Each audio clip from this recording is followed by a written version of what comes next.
नमस्कार, मी पंडित गायकवाड आणि आपण पाहतात UCN ॲक्ट 20 न्यूज। आता पाहूया शहरातील काही महत्त्वाच्या घटना। शासकीय वैद्यकीय रुग्णालय म्हणजे तुम्हा आम्हा सर्वांची घाटी अर्थात घाटीचा दवाखाना नेहमीच या ना त्या कारणाने चर्चेत असतो। आता हेच पहा ना, वर्षभरापूर्वी आलेले अधिष्ठाता डॉक्टर संजय राठोड यांची येथून तडकाफडकी बदली झाली। ती का झाली याचं कारण कुणालाच माहीत नाही। खरं तर सरकारी अधिकारी एका जागेवर बदलून गेल्यास किमान 3 वर्षे त्या जागेवर राहायला पाहिजे असा एक नियम आहे।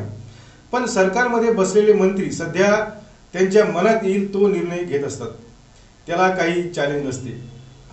डॉक्टर संजय राठोड यांनी मात्र आपल्या या अन्यायकारक बदलीच्या विरोधामध्ये दाद मागितली आहे। पाहूया पुढे काय होते ते। पण आज आम्ही घाटी दवाखान्याच्या संबंधाने होणाऱ्या भ्रष्टाचाराकडे शहरवासियांचे लक्ष वेधणार आहोत।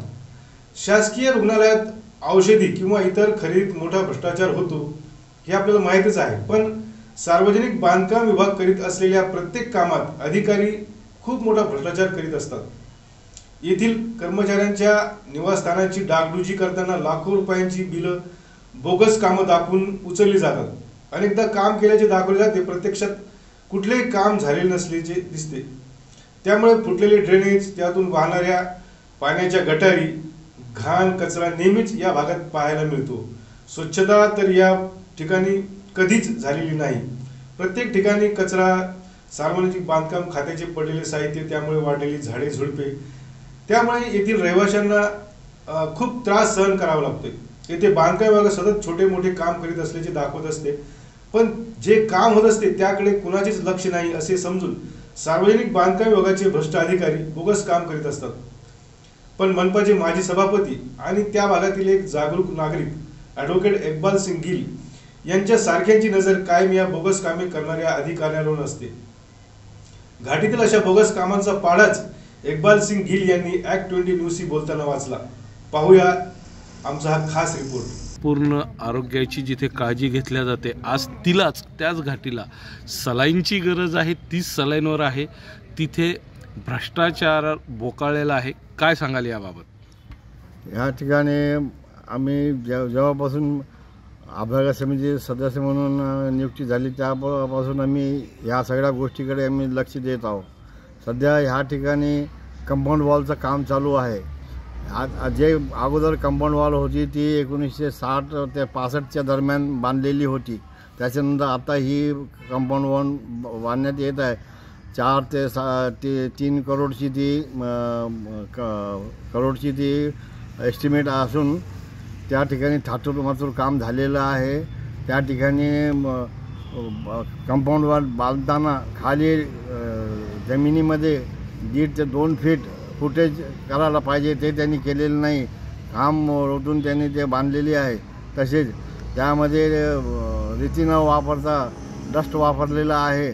तसेच काही ठिकाणी आपल्या टाउन हॉल ते मके गेटपर्यंत जे बांधकाम झालेले आहे त्याच्यामध्ये त्यांनी रोडच्या साईडने 3 ते 4 फीट ही जागा सोडलेली आहे। ते कशाकरता सोडलेली आहे? त्या ठिकाणी जर पुढे चालून तिथं टपऱ्या बसले किंवा त्या ठिकाणी इलिगल काम काय होत असेल तर त्याचा जबाबदार कोण राहणार आहे?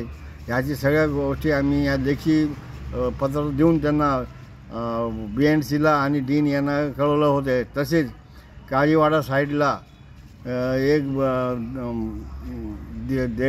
एक धार्मिक आहे, त्या ठिकाणी 50 ते 60 फूट जागा कंपाऊंड वॉलमध्ये आतमध्ये येत होती। त्यांनी ती जागा बाजूच्या प्लॉटला मदत होईल आणि त्याला मदत होईल म्हणून त्यांनी ती जागा सोडून सरळ लाईन घेतलेली आहे। त्याचाही आम्ही लेखी उत्तर दिलेले आहे, परंतु त्या ठिकाणी कोणी आम्हाला आजपर्यंत जबाब दिलेला नाही। तसेच आपल्या ड्रेनेजच्या ह्या ठिकाणी 3 ते 4 करोडचं काम चालू आहे। ते एकदम थातूरमातूर काम चाललेलं आहे। त्याच्यामध्ये जे ड्रेनेज आहे त्याला मेनहोल आहे, ते मेनहोल न बांधता त्याच्यावरच त्यांनी डागडूग करून ते तयार केलेली आहे। तसेच पाईपलाईन जे टाकलेली आहे, काही ठिकाणी पाईपलाईन टाकलेली काय तसेच हे करून टाकलेलं आहे, त्याच्यामध्ये लेवल वगैरे घेतलेलं नाही आहे। मागच्या अवकाळी पावसामध्ये पाणी आलं होतं, ते मंदिर अर्धावट तुंबलेला होता. म्हणजे त्या ठिकाणी सगळं जमा झालेली होती. धार्मिक स्थळामध्ये ड्रेनेजचं पाणी घुसतं आहे. त्या ठिकाणी 5 ते 6 फूट असं पाणी तुंबलेला होता. एक म्हणजे निषेधाची गोष्ट आहे. आणि ह्या ठिकाणी जे BNCचे अधिकारी आहेत त्यांना सांगितल्यावर सुद्धा ते काही थातूर मातूर जबाब देतात. तर त्याकरता आम्ही त्यांना लेखी दिलेले आहे. त्यांनी आम्हाला लेखी काही उत्तर दिलेलं नाही आहे. तरी आम्ही ह्या ठिकाणी एक पत्र आम्ही क्वालिटी कंट्रोलला आम्ही एक पत्र म्हणून देणार आहे. कारण हे सगळे इथून ते तिथपर्यंत सगळे जे भ्रष्टाचारामध्ये गुंतलेले लोक आहेत, तर हे काही देणार नाही म्हणून आम्ही त्या एक क्वालिटी कंट्रोलला पत्र दिल्यानंतर आम्ही त्याचं काही उत्तर आलं तर ठीक आहे, नाहीतर आम्ही हायकोर्टामध्ये त्याचं रीट दाखल करू आणि ह्याची रिटायर्ड जज मार्फत चौकशी करण्यात यावी म्हणून आम्ही आता नवीन अधिष्ठाता आलेला आहे. कालच त्यांनी चार्ज घेतलेला आहे. याबाबत तुमची त्यांच्याशी काही चर्चा झाली आहे का? अधिष्ठातांना या सर्व गोष्टी माहिती आहेत, ते नवीन नाही, घाटी त्यांच्यासाठी नवीन नाही, त्यांची काम करण्याची पद्धत पण पारदर्शी आहे. काय सांगाल? आम्हाला पूर्वापासून त्यांना आम्ही ओळखतो आणि त्या घाटीमध्ये होतं. तर आम्हाला पूर्ण अपेक्षा आहे की हे डीन त्याबद्दल काहीतरी कारवाई करतील आणि जे भ्रष्टाचार झालेला आहे त्याबद्दल ते लक्ष देतील आणि ह्याबद्दल ते सकारात्मक आणि सगळ्या गोष्टी करतील अशी आम्हाला अपेक्षा आहे. हा जो भ्रष्टाचाराचा मुद्दा आहे, तुम्ही वेळोवेळी भ्रष्टाचारांच्या आणि घाटीच्या ज्या उणिवा आहेत त्याच्यावर बोट ठेवत आला. अभ्यागत समितीच्या बैठकीमध्ये त्याला वाचा फोडत आला. पुढच्या अभ्यागत समितीमध्ये आपण हा विषय घेणार आहात का? पुढच्या बैठकीमध्ये आम्ही सर्वात पहिला मुद्दा हाच घेणार आहोत. काय आम्ही दिलेले ह्याचं उत्तर काय आलेलं नाही आहे, सगळं बोगस काम झालेलं आहे. आम्ही क्वालिटी कंट्रोलला पत्र देणार आहे आणि त्यांच्याकडनं उत्तर आलं नाही तर आम्ही त्या हायकोर्टामध्ये जाणार आहे. आणि जर ह्यांनी सांगितलं की आम्ही चौकशी करू आणि जे अधिकारी ह्याच्यामध्ये दोषी आहेत त्यांच्यावर शिक्षा करू असं जर काही ठरलं तर आम्ही त्याबद्दल बघू.